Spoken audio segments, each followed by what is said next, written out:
Hello, this is Janne. I've been talking about the VESA attachment and also monitor arm in the previous videos. So today's video's topic is to go through the simple and cheap option for the monitor. Now we are at the Amazon's pages. I just checked the monitor arm and I end up having the Vivo single monitor desk mount stand.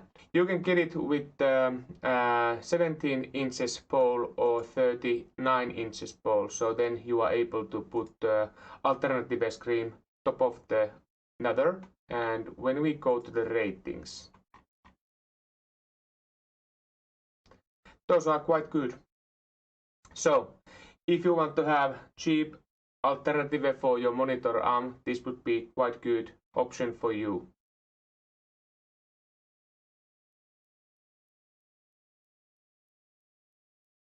First, you will going to start by checking the good height for the screen.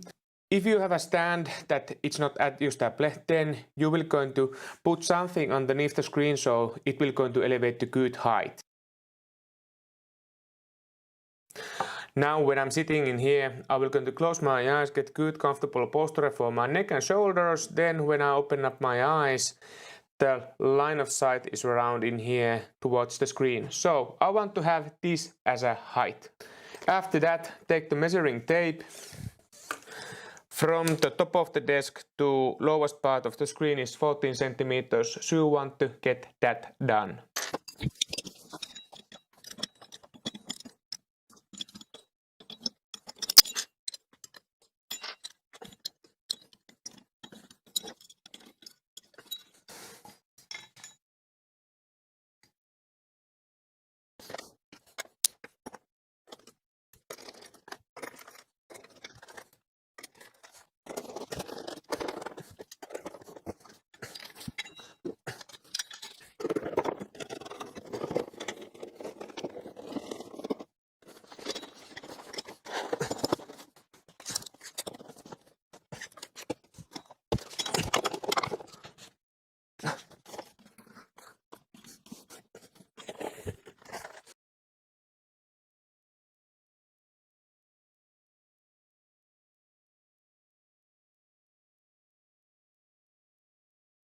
If you like this kind of content concerning about the ergonomics, well-being at the work and health, comment down below, get the notifications and subscribe to the channel.